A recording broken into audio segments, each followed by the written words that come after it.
World now में अब बात करते हैं ड्रैगन की एंटी सैटेलाइट वेपन की। दुनिया अब ट्रेडिशनल वेपन सिस्टम से आगे बढ़ रही है। अब एक ऐसे हथियार का विकास किया जा रहा है जिसमें बारूद का इस्तेमाल नहीं होता। जी हाँ, सोचिए जरा, ऐसा कोई हथियार जिसमें बारूद नहीं है और गोला बारूद या इसकी ऐसी कोई टेक्निक नहीं है। मतलब ये कि बिना किसी मिसाइल के, बिना किसी बम गोलों के एनिमी टारगेट को ध्वस्त कर सकेगा ये हथियार। ये चीन का इनविजिबल हंटर है। चीन ने दरअसल बिल्कुल हाई पावर माइक्रोवेव के साथ में इसे, जिसे HPM कहा जाता है, ये हथियार विकसित किया है। अब समझिए इसके बारे में और क्या खासियत है। इसका लक्ष्य सैटेलाइट नेटवर्क है। स्टारलिंक सैटेलाइट नेटवर्क को डीलिंग करने में ये सक्षम माना जाता है।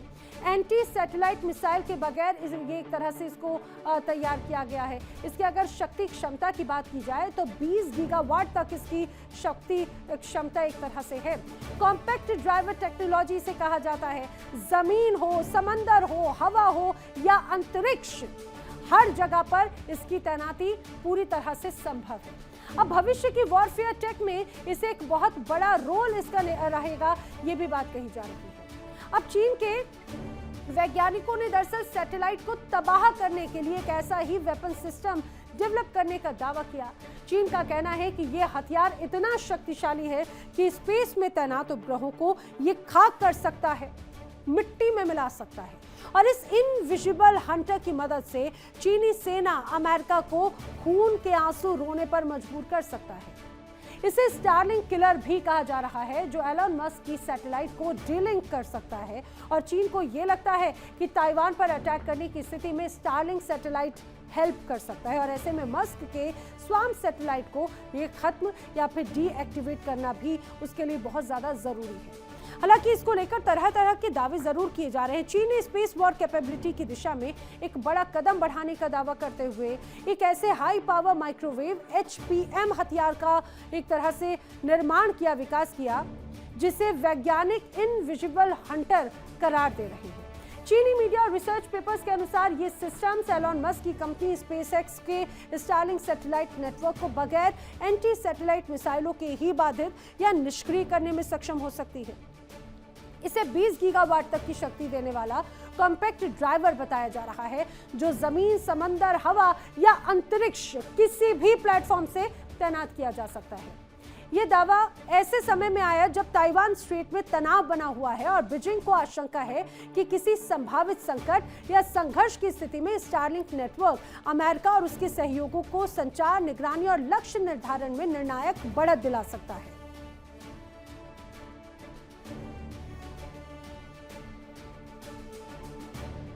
रूस यूक्रेन युद्ध में स्टारलिंक की भूमिका ने भी सैन्य रणनीतिकारों का ध्यान अपनी ओर खींचा। फरवरी 2022 में रूस के यूक्रेन पर हमले के तुरंत बाद यूक्रेनी नेतृत्व के अनुरोध पर एलन मस्क ने स्टारलिंक सेवा सक्रिय की, जिससे यूक्रेन को वॉर टाइम कम्युनिकेशन सिस्टम में बड़ा लाभ मिला और रूस को इन संकेतों का पता लगाने और निष्क्रिय करने के नए तरीके भी विकसित करने पड़े। अब ये भी समझिए कि आखिर ये MPV है क्या, माइक्रोवेव वेपन क्या है।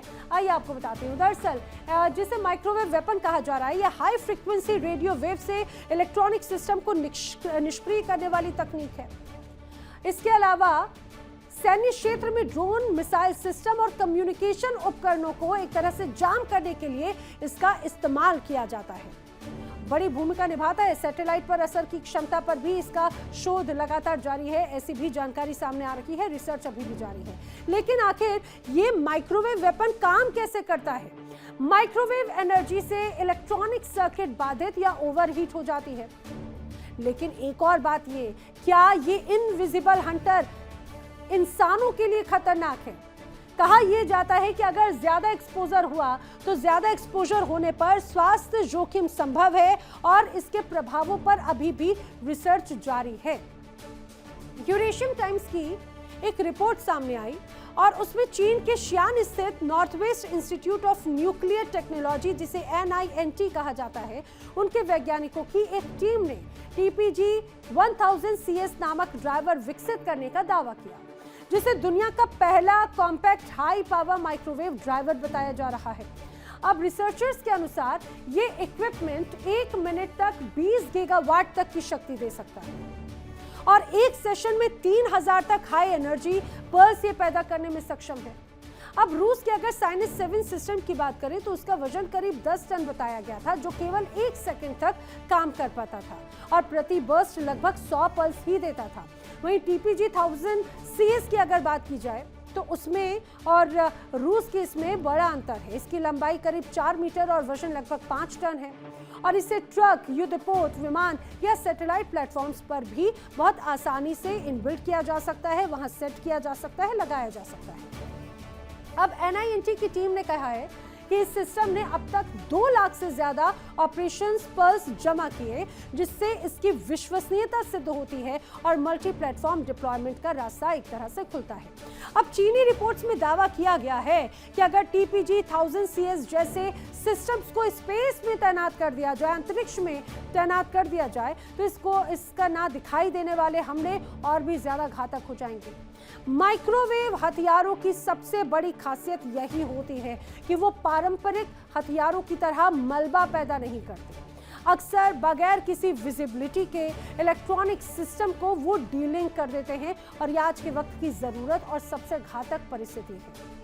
TPG 1000 CC का विकास जो है वो चीन की उस रणनीति का हिस्सा माना जा रहा है जिसके तहत बीजिंग स्टारलिंक किलर हथियारों का निर्माण कर रहा है। चीनी सैन्य विशेषज्ञों का मानना है कि शांति काल में स्टारलिंक जैसे नेटवर्क का इस्तेमाल निगरानी और टोही के लिए किया जा सकता है, जबकि जंग के हालात में ये चीन की महत्वपूर्ण सैन्य और नागरिक परिसंपत्तियों को बचाने में मददगार साबित हो सकता है। लेकिन बार बार सवाल ये कि आखिर एलॉन मस्क का स्टारलिंक ही क्यों टारगेट पर है, क्यों उस निशाने पर है। स्टारलिंक लो अर्थ ऑर्बिट जिसे LEO कहा जाता है, उसमें हजारों छोटे सैटेलाइट्स का एक विशाल नेटवर्क इसे माना जाता है जो दुनिया भर में हाई स्पीड इंटरनेट और कम्युनिकेशन सर्विसेज देता है। एलॉन मस्क पहले ही कह चुके हैं कि स्टारलिंक को निष्क्रिय करना आसान नहीं, क्योंकि इसके लिए हजारों एंटी सैटेलाइट मिसाइलों की जरूरत पड़ेगी और स्पेसएक्स सैटेलाइट लॉन्च करने की गति से कहीं तेज गति से मिसाइलें दागना संभव नहीं होगा। उन्होंने तो यहाँ तक कहा है कि उन्हें उम्मीद है कि कभी इस परीक्षा की नौबत नहीं आएगी, लेकिन तकनीकी रूप से यह स्पेस सैटेलाइट लॉन्च में बढ़त रखता है और इसीलिए ये अपने आप में घातक है। हालांकि माइक्रोवेव या लेजर जैसे डायरेक्टेड एनर्जी वेपन्स का इस्तेमाल इस समीकरण को बदल सकता है। एक्सपर्ट्स की माने तो 1 गीगावाट से ज्यादा आउटपुट वाला ग्राउंड बेस्ड माइक्रोवेव हथियार LEO में मौजूद सैटेलाइट्स के इलेक्ट्रॉनिक सिस्टम को गंभीर रूप से बाधित कर सकता है या उन्हें स्थायी नुकसान भी पहुंचा सकता है। अब हाल ही में टकराव के जोखिम कम करने के लिए स्पेस ने स्टारलिंक सैटेलाइट की कक्षा ऊंचाई घटा दी, जिससे वो जमीन आधारित डायरेक्टेड एनर्जी हथियारों के लिए और भी ज्यादा संवेदनशील हो गए। चीनी वैज्ञानिकों ने काल्पनिक अंतरिक्ष अभियान का सिमुलेशन भी किया और दावा ये किया कि सिर्फ 99 चीनी सैटेलाइट्स 12 घंटे के भीतर लगभग 1400 स्टारलिंक सैटेलाइट्स के पास पहुंच सकते हैं और इन सैटेलाइट्स को लेजर, माइक्रोवेव और अन्य उपकरणों से लैस कर ट्रैकिंग, टोही और हमले जैसे कार्यों में इस्तेमाल किया जा सकता है। हालांकि विशेषज्ञों का कहना है कि ऐसी स्पेस वॉर कचरा, जिसे स्पेस डेब्रिस कहा जाता है, वो भी पैदा कर सकती है जो लॉन्ग टर्म में सभी देशों के लिए खतरा बन सकती है और यही कारण है कि चीन में डायरेक्टेड एनर्जी हथियार, विशेष रूप से माइक्रोवेव और लेजर को प्राथमिकता दी जा रही है, क्योंकि ये तुलनात्मक रूप से क्लीन माने जाते हैं और बगैर फिजिकल टक्कर के टारगेट को निष्क्रिय कर सकते हैं। अब कई ऐसे रिसर्चर्स हैं जो सैन्य विश्लेषक कहा जाता है, वो ये कह रहे हैं कि चीन का ये जो दावा है उसकी हकीकत से ज्यादा मनोवैज्ञानिक युद्ध और प्रोपेगेंडा का हिस्सा ये हो सकता है। स्टारलिंक किलर जैसे हथियार की तकनीकी क्षमता, उसकी वास्तविक तैनाती और प्रभावशीलता को लेकर अब तक कोई ठोस खबर सामने नहीं आई। ऐसे में सवाल यही, क्या ये सचमुच अंतरिक्ष में गेम चेंजर है या फिर ताइवान संकट के बीच में डर पैदा करने की एक रणनीतिक कहानी मात्र है और कुछ भी नहीं। देखिए इंडिया डेली 24/7 अब आपके स्मार्ट टीवी पर।